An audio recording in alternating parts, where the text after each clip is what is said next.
Hi there, it's Sandy, your sister and your friend. Welcome to today's video. I'm continuing the series from A Course in Miracles and going over the lessons. And today we're just doing a single lesson because it's pretty long. It's lesson 95. And the lesson is entitled, We Are One Self United with Our Creator. And in these videos, I have changed the words to I, me, and my, just to make it easier to read, but every lesson applies to every person in the world without exception. And the Course doesn't ask us to believe the ideas or to accept them or even to welcome them. It does say that if we use them and practice them, we will know that they are true. And in lesson 95, we're going to learn that our perfect unity with our Creator makes change in us impossible. So as our higher self, we help to bring happiness to all the world when we remember that as our goal. So lesson 96, I am one self united with my Creator.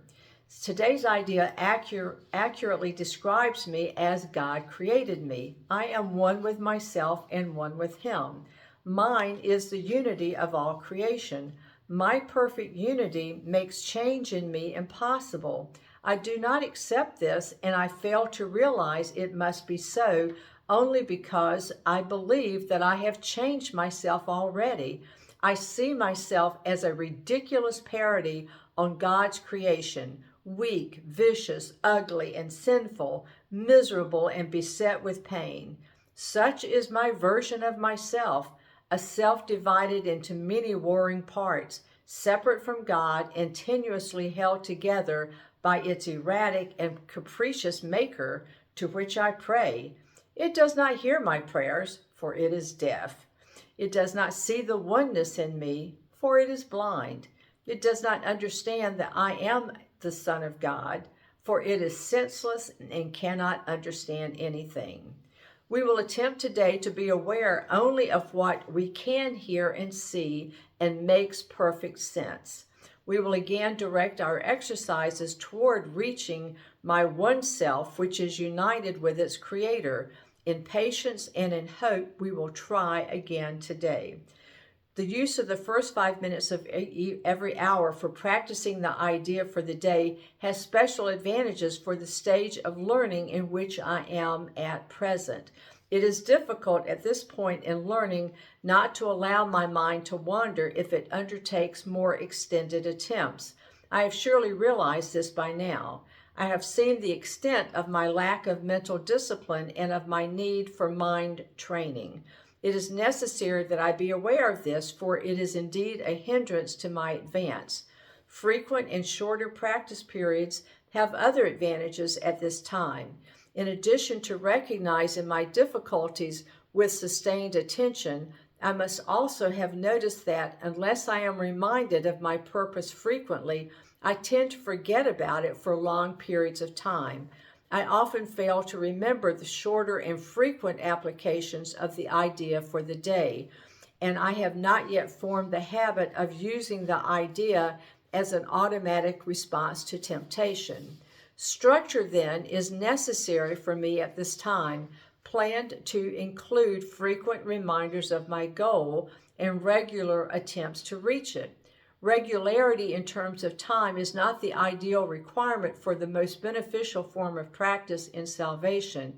It is advantageous, however, for those whose motivation is inconsistent and who remain heavily defended against learning. So we will therefore keep to the 5 minutes an hour practice periods for a while, and I should omit as few of those as possible. Using the first 5 minutes of each hour will be particularly helpful since it imposes firmer structure. I should not, however, use my lapses from this schedule as an excuse not to return to it again as soon as I can.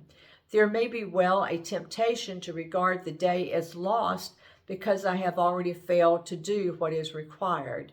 This should, however, be merely recognized as what it is, a refusal to let my mistakes be corrected and an unwillingness to try again.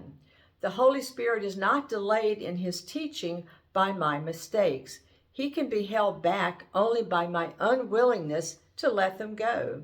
I should therefore be determined particularly for the next week or so, to be willing to forgive myself for my lapses in diligence and my failures to follow the instructions for practicing the day's idea. This tolerance for weakness will enable me to overlook it rather than give it the power to delay my learning. If I give it power to do this, I am regarding it as strength and thus confusing strength with weakness. When I fail to comply with the requirements of this course, I have merely made a mistake. This calls for correction and for nothing else. To allow the mistake to continue is to make additional mistakes based on the first and reinforcing it. It is this process which must be laid aside, for it is but another way in which I would defend illusions against the truth. So I will let all these errors go by recognizing them for what they are. They are attempts to keep me unaware I am one self, united with my Creator, at one with every aspect of creation, and limitless in power and in peace. This is the truth, and nothing else is true. Today we will affirm this truth again and try to reach the place in me in which there is no doubt that only this is true.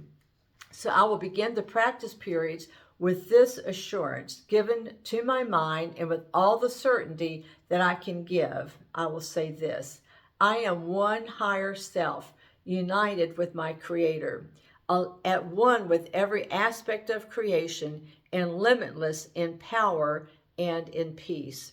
Then I will close my eyes and tell myself again, slowly and thoughtfully, attempting to allow the meaning of the words to sink into my mind, replacing all my false ideas with this: I am one higher self. I will repeat this several times and then attempt to feel the meaning with which the words convey. I am one higher self, united and secure in light and joy and peace.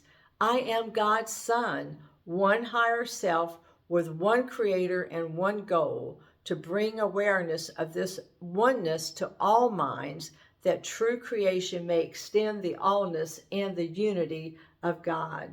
I am one higher self, complete and healed and whole, with power to lift the veil of darkness from the world and let the light in myself come through to teach the world the truth about itself. I am one higher self, in perfect harmony with all there is and all that there will be. I am one higher self, the Holy Son of God, united with my brothers in this higher self, united with my Father in His will. I feel this self in me, and I let it shine away all my illusions and my doubts. This is myself, the Son of God Himself, sinless as its Creator, with His strength within me and His love forever mine. I am one self, and it is given to me to feel this self within me and to cast all my illusions out of the one mind which is this self, the holy truth in me. I must not forget today, heaven needs my help, my little part in bringing happiness to all the world. And heaven looks to me in confidence, knowing that I will try today. I will share then its surety, for it is mine. I will be vigilant. I will not forget today.